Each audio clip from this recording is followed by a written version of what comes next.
శ్రీ గురుభ్యో నమః. శ్రీ విఘ్నేశ్వరాయ నమః. ఓం నమో నారాయణాయ. ఓం నమ శివాయ.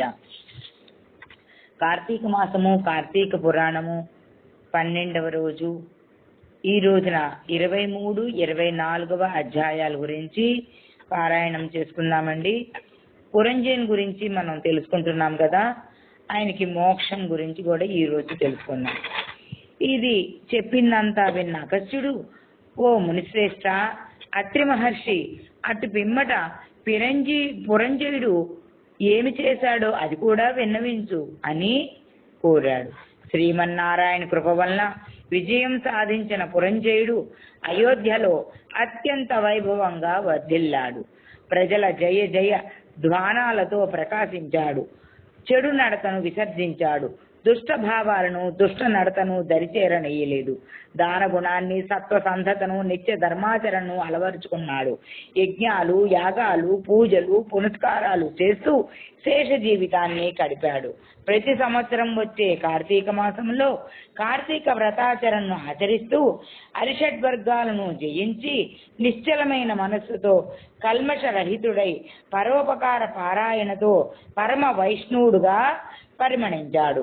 నిరంతరము శ్రీహరి ధ్యానమందే ఉంటూ తీర్థక్షేత్రాదులన్నింటినీ దర్శించి ఎక్కడ శ్రీహరిని సేవించినా తరించవచ్చునో అక్కడ శ్రీ మహావిష్ణువుకు పూజా పునస్కారాలను చేస్తూ దాన గుణ సంయుతుడై శ్రీహరికి అత్యంత ప్రీతి పాత్రుడయ్యాడు.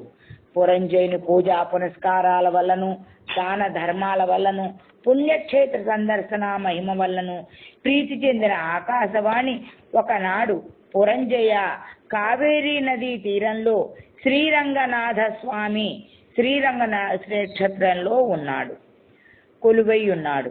శ్రీరంగనాథుడంటే శ్రీ మహావిష్ణువే. నీవు ఆ క్షేత్రాన్ని దర్శించి అక్కడ ఉన్న శ్రీరంగనాథుని కార్తీక మాసంలో భక్తి శ్రద్ధలతోనూ నియమ నిష్టానుసారంగా పూజించి సేవించు. జన్మరాహిత్యమును పొందుమని ప్రబోధించడంతో రాజ్యపాలనను మంత్రి సహాయకులకు అప్పగించి రాజ పురోహితులను తదితర పండితులను తీసుకొని శ్రీరంగనగర క్షేత్రమునకు చేరి కార్తీక మాసములో విధి విధానముగా మంత్ర ప్రయుక్తంగా కార్తీక మాస వ్రతాచరణ దీక్షను బట్టి కార్తీక మాసంలో శ్రీ మహావిష్ణువును పూజించి దాన ధర్మాలను, జప తపాలను చేసి కార్తీక మాస వ్రతాచరణను నిర్విఘ్నంగా నెరవేర్చి తిరిగి తన రాజ్యానికి చేరుకున్నాడు.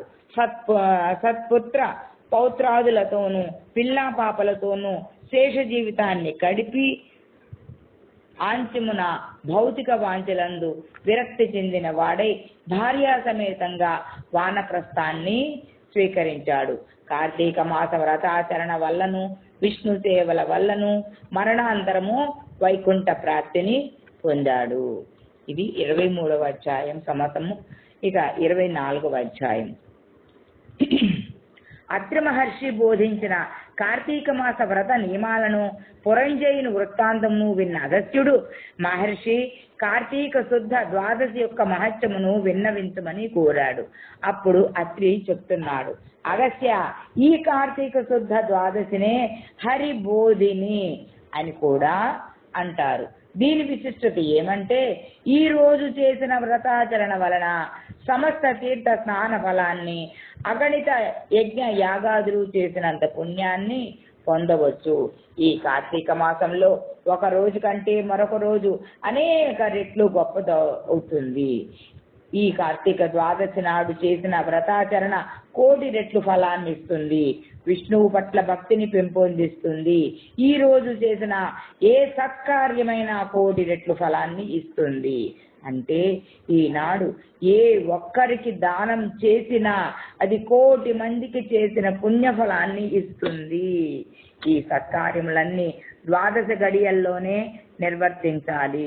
ద్వాదశి గడియలు తక్కువగా ఉన్నను అప్పుడే పారాయణ చెయ్యాలి, కానీ ఆ గడియలు దాటిన తర్వాత చెయ్యరాదు. ద్వాదశి పారాయణ మాత్రం మానరాదు. క్రితం రోజు అంటే ఏకాదశి నాడు ఉపవాసం ఉండి మరునాటి ద్వాదశి గడియలలో పారాయణ చెయ్యాలి. ఆ ఘడియలు దాటిన తర్వాత పారాయణకు పనికిరాదు. దీని కలిగే శ్రేయస్సు ఇంతింత అని చెప్పలేము. దీనికి నిదర్శనంగా అంబరీషుని వృత్తాంతము చెప్పేదను వినుము అని అత్రి మహర్షుల వారు చెప్పసాగారు. మరి ఈ రోజేనండి కార్తీక శుద్ధ ద్వాదశి.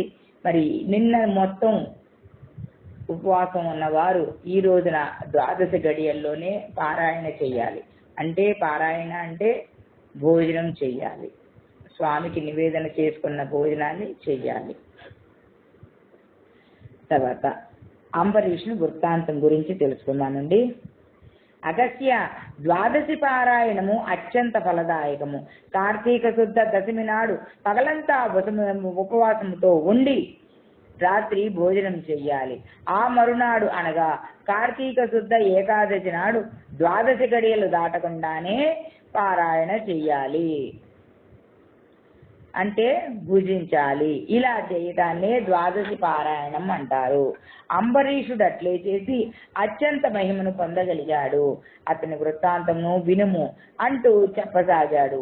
పూర్వకాలంలో అంబరీషుడనే మహారాజు ఒకడుండేవాడు. అతడు మిక్కిలి హరిభక్తుడై నిరంతరము హరినామ సంకీర్తనతో కాలం గడిపేవాడు. ఆయన ఒకనాడు కార్తీక శుద్ధ ఏకాదశి నాడు కటిక ఉపవాసం చేశాడు. పచ్చి మంచినీళ్లు కూడా ముట్టకుండా పూర్తిగా 2 పూటలా ఉపవసించాడనమాట. ఆ మరునాడే వచ్చు కార్తీక శుద్ధ ద్వాదశి నాడు మాత్రం పారాయణ చెయ్యాలి.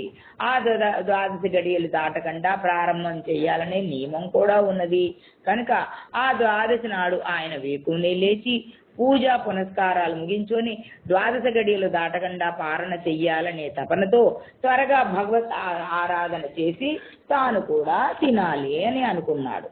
కానీ అదే సమయంలో దూర్వాస మహర్షి అతిథిగా వచ్చి, రాజా నేనిదే నదికి పోయి స్నానం చేసి వస్తానని వెళ్ళాడు.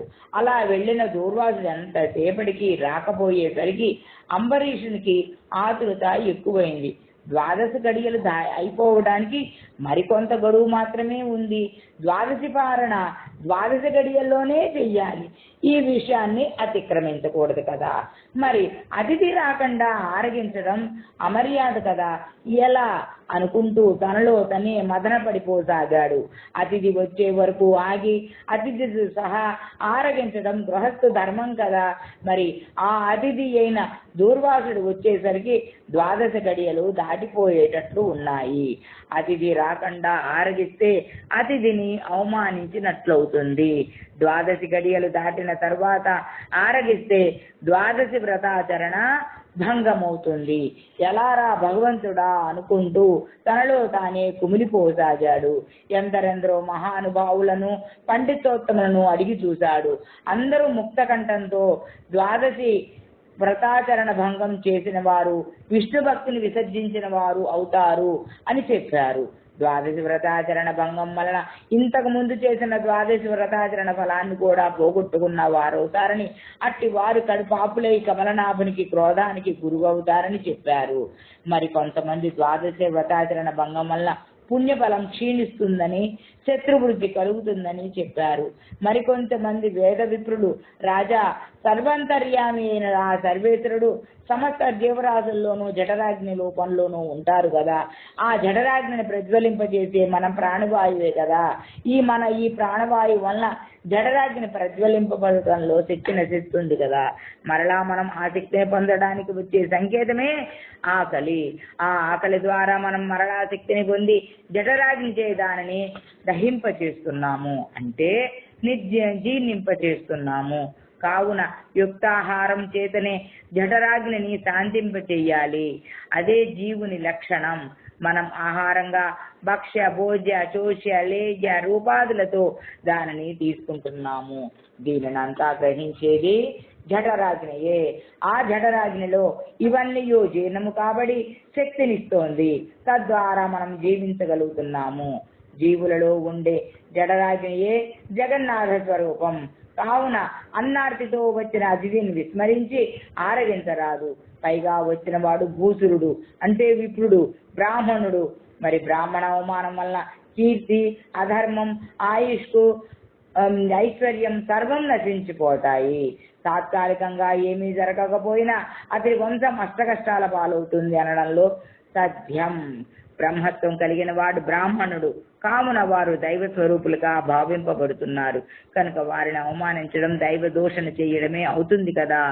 జాతి మాత్రము చేతననే బ్రాహ్మణుడు దేవతా స్వరూపుడుగా భావింపబడుతుండగా మహా తపశ్శాలి అత్యంత గుణశాలి గుణ సంపన్నుడు అయిన దూర్వాస మహర్షిని కించపరచడం కురివితో తలగొక్కున్నట్లే అవుతుంది.